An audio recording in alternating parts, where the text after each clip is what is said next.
Hello everyone, welcome to Tathastu ICS and welcome to our class जिसमें कि हम पढ़ने वाले हैं एमसीक्यूज।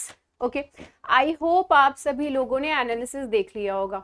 ठीक है, आज की एनालिसिस रिकॉर्डिंग ना थोड़ी लंबी हो गई थी, बहुत सारे टॉपिक्स थे, संडे वाले भी थे एंड आज के भी थे, तो इस वजह से बहुत लंबा हो गया था। बट प्लीज़ डू वॉच, ज़रूर देख लीजिएगा क्योंकि उसमें बहुत सारे इंपॉर्टेंट टॉपिक्स जो हैं वो हमने कवर करे हुए हैं। राइट, तो जब कोई चीज़ वर्दी होती है, ज़्यादा टाइम ले तो उससे कोई मतलब नहीं होना चाहिए, बस वर्दी एनफ होना चाहिए। ओके, तो इसलिए ज़रूर देख लीजिएगा। चलो, नाउ लेट्स गेट स्टार्टेड। इससे पहले थोड़ा सा इन्फॉर्मेशन देख लेते हैं। इन्फॉर्मेशन क्या है? तो इन्फॉर्मेशन में ये है कि हमारी एनसीईआरटी की बैच जो है वो अभी चल रही है और एक और जो है वो स्टार्ट होने वाली है। सो 10 जुलाई जो है उसका डेट दिया गया है। सी सेट पेपर 2 जो है इसकी course has also been launched, इसको भी लॉन्च कर दिया गया है। 12 जुलाई से ये स्टार्ट होगी, मतलब ये कोर्स जो है इसमें रजिस्ट्रेशन के लिए स्टार्ट कर दिया गया, एडमिशन्स के लिए स्टार्ट कर दिया गया है। Apart from that, philosophy optional, philosophy score enrichment programme, essay enhancement programme, ये सारे चल रहे हैं। And MA plus BA plus MA plus UPSC, BA plus UPSC, diploma plus UPSC और ओनली UPSC, इस सब की बैचेस जो है वो भी स्टार्ट हो गई हैं। So obviously you can enrol in any of this. Right, so Tathastu ICS.com जो है ये वेबसाइट है, यहाँ पर जाइए एंड ऑब्वियसली यहाँ पे जाकर के you can register. Apart from that, these are the numbers जहाँ पर कि you can call and this is our address where you can visit us. Right, चल, so let's get started with the very first question over here. हमारा जो पहला question है जल जीवन मिशन से रिलेटेड है।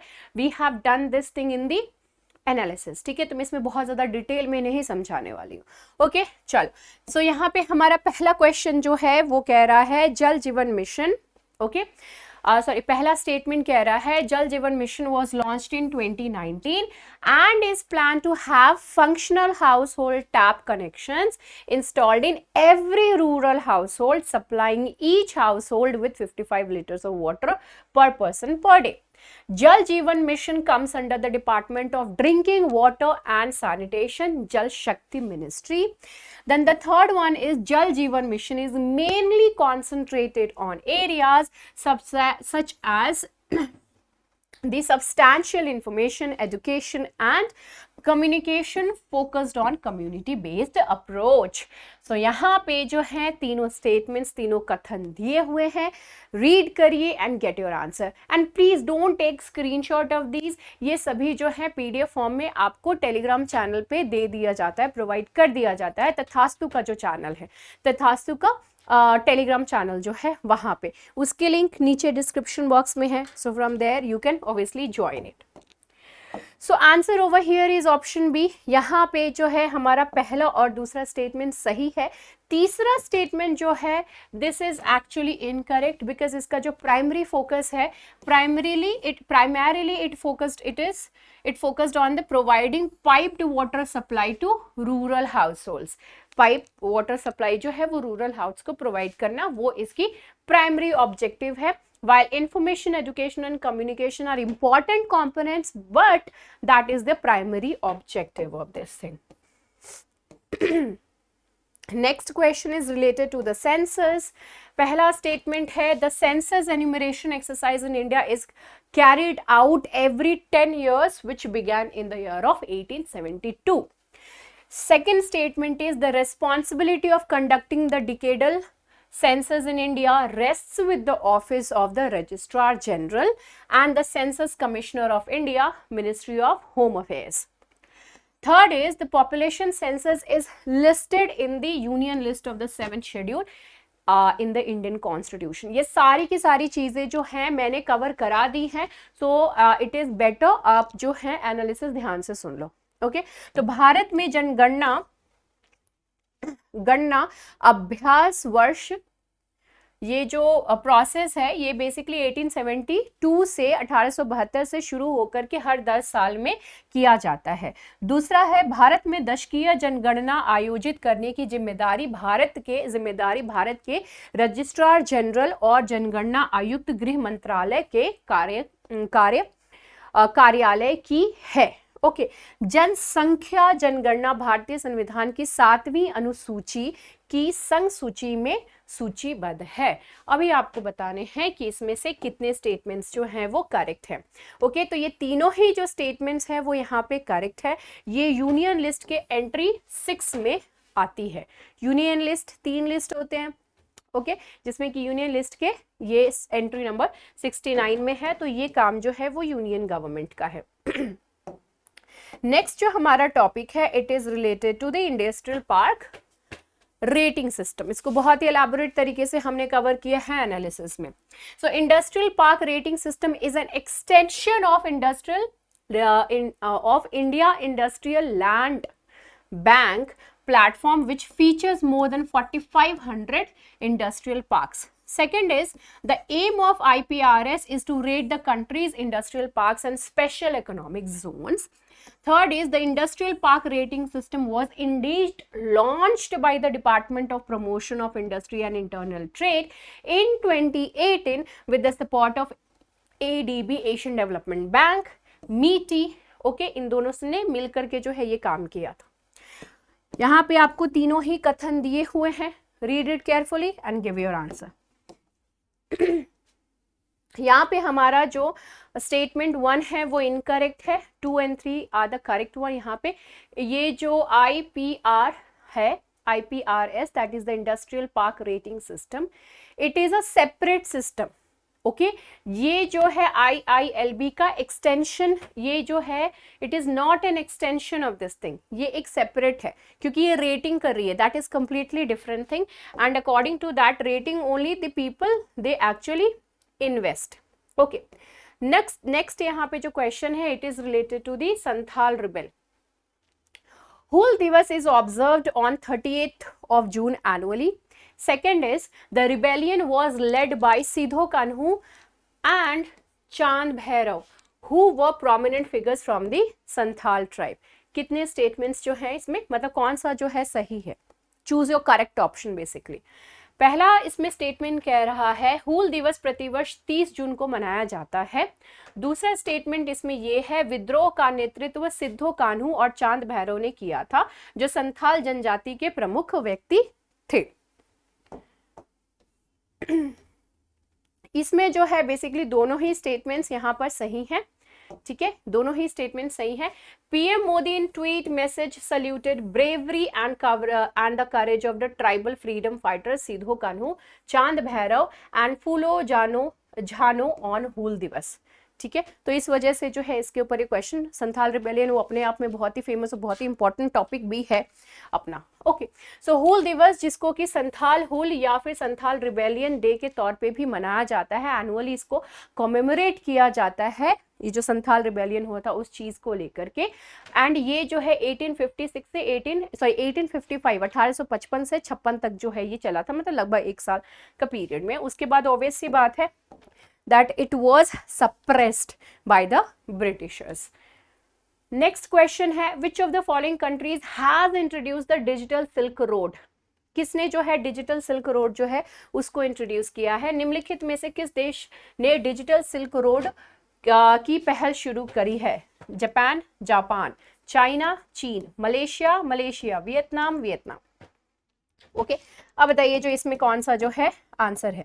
तो इसमें जो है answer is the B, that is चीन। ओके सो ऑब्वियस सी बात है, सिल्क रोड की बात हो रही है तो चाइना जो है इसका फ्रंट प्लेयर रहा है, हमेशा जो है वो खड़ा रहा है इस चीज को लेकर के, ये मेरा तो ये मेरा।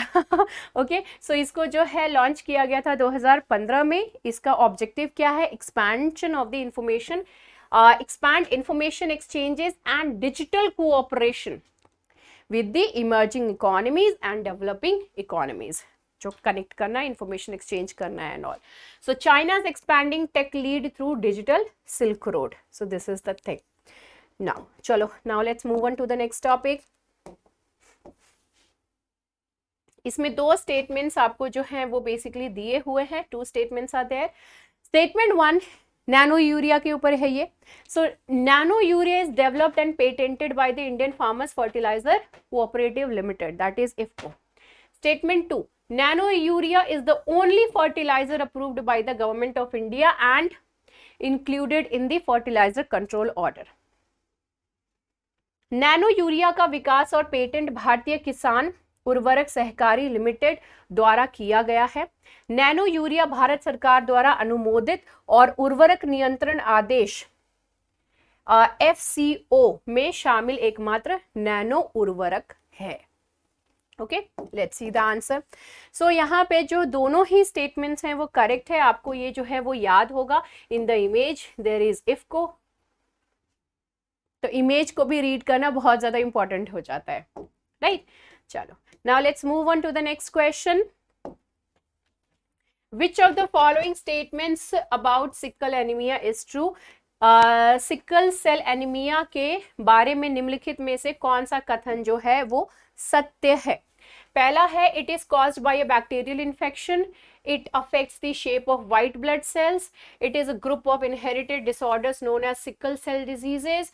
The last one is it primarily affects the liver and kidneys. Very easy. Okay, यह जीवाणु संक्रमण के कारण होता है, यह श्वेत रक्त कोशिकाओं के आकार को प्रभावित करता है, यह वंशानुगत विकारों का एक समूह है जिसे सिकल सेल रोग के रूप में जाना जाता है। सुपर इजी क्वेश्चन है ये। एंड लास्ट है, यह मुख्य रूप से लिवर और किडनी को प्रभावित करता है। Okay, so this is the one. बहुत इजी है, answer is C, sickle cell anaemia. बहुत ही अच्छे तरीके से जो है, बहुत ही एलैबोरेट तरीके से मैंने इसको, ये जो टॉपिक है इसको एक्सप्लेन किया है, okay, in the news analysis. Next question is related to the ghat. Nalla Malla forest जो है इससे रिलेटेड है। पहला इसमें स्टेटमेंट है, it is one of the largest stretches of undisturbed forest in south India apart from the western Ghats. Second is, it lies south of the Krishna river. Third one is, it is home to as many as 700 species of animal besides tigers, leopards such as the black buck, wild hawk, this peacock, pangolin, Indian python and king cobras, and several rare bird species as well. Nalla Malla forest, this is very important forest. सो यह पश्चिमी घाट के अलावा दक्षिण भारत में आबादित जंगल के सबसे बड़े हिस्सों में से एक है। यह कृष्णा नदी के दक्षिण में स्थित है। यह बाघों, तेंदुओं के अलावा काले हिरण, जंगली सुअर, मोर, पैंगोलिन, भारतीय अजगर और किंग कोबरा और कई दुर्लभ पक्षी प्रजातियों जैसे जानवरों की 700 से अधिक प्रजातियों का घर है। आपको बताना है इसमें से कितने स्टेटमेंट्स जो है वो सही है। ओके, तो इसमें ऑप्शन बी, यहाँ की 2 स्टेटमेंट सही है। ये ईस्टर्न घाट पे है, ठीक है, वेस्टर्न घाट के अलावा बोला है ना, तो this is on the Eastern Ghat. Second statement wrong है, बिकॉज ये जो है कृष्णा रिवर के नॉर्थ में है, ना कि साउथ में, ठीक है। तो यहाँ पे जो है ये कृष्णा रिवर के नॉर्थ से ही बेसिकली स्टार्ट यहाँ पर हो जाता है, राइट। अगर ये बोले टिपिकली साउथ में है तो इस वजह से जो है ये गलत है, राइट। ये कहाँ पे आती है, तो it is there in the Andhra region, ठीक है, आंध्र रीजन में आ जाता है। So human wildlife conflict versus in the Nalla Malla reason. अब इससे रिलेटेड थोड़ी बहुत इंफॉर्मेशन हम देख लेते हैं कि इसका लोकेशन क्या है। द वेरी फर्स्ट थिंग, नल्ला मल्ला जो ये हिल है, this is there on the Eastern Ghat. Eastern Ghat पर ये आता है, कहाँ पे, रायलसीमा रीजन, आंध्र प्रदेश की जो है उसकी ईस्टर्न बाउंड्री पे, एंड नगर कुर्नूल जो है डिस्ट्रिक्ट तेलंगाना, तो दोनों में ही बेसिकली वहां पे ये आ जाती है नल्ला मल्ला। रिवर कौन सी है, Krishna and Pennar reverse, this is very important, ठीक है। रिवर्स कौन सी जाती हैं, कौन से फॉरेस्ट, कौन सा वाइल्ड लाइफ सैंक्चुरी है, इस टाइप की जो चीज़ें होती है, तो वहाँ पे रिवर्स कौन सी फ्लो हो रही है वो बहुत ही ज़्यादा इंपॉर्टेंट हो जाती है, ठीक है। Next comes the boundaries. Boundaries का क्या सीन है इसमें, northern boundaries marked by flat Palnadu basin. Southern boundary जो है वहाँ पे Tirupati hills as that of the Krishna and the Pennar rivers meet over there. Next is the peaks. 2 significant peaks are Bhairani, ये जो हिल है नल्ला मल्ला हिल्स है, तो इसमें एक भैरानी आ जाती है और दूसरा आ जाता है गुंडला ब्रह्मेश्वरा, ठीक है। गुंडला ब्रह्मेश्वरा ये एक आ जाता है और एक आ जाती है भैरानी, ठीक है। ये 2 हिल्स है, प्रोमिनेंट हिल्स है इसके, ठीक है। तो इसलिए ये दोनों जो हैं वो बेसिकली यहाँ पर इंपॉर्टेंट हो जाते हैं। कोई काम ना अच्छे से करने की कोशिश करो तो उसमें कुछ गड़बड़ हो जाती है। एरो बना रहे हैं, बन कुछ और रहा है। खैर, एवरेज एलिवेशन जो है इसकी क्या आती है 520 metres above the sea level. Rock formation इसकी कैसी है, यहाँ पे जो रॉक्स हैं they have undergone extensive weathering and the erosion, ठीक है, इस चीज की वजह से मतलब वहां पे हो चुका है dating back to the Cuddapah system, वहां तक के लिए रहता है। क्लाइमेट कैसा है, हॉट क्लाइमेट है, ऑब्वियसली बात है, warm to hot climate southern part में है तो ऑब्वियसली बात है वो चीज़ तो वहाँ पे रहती है।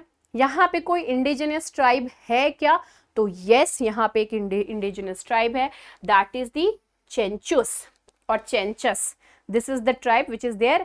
एंड ये जो मॉडर्न वर्ल्ड है वहाँ से काफ़ी हटकर हैं, वो प्राइमरी जो तरीके हैं जीने के उस तरीके से they are living their life and that is of the hunting and gathering, अभी भी जो है अपनी ज़िंदगी वो बेसिकली इसी तरीके से जी रहे हैं।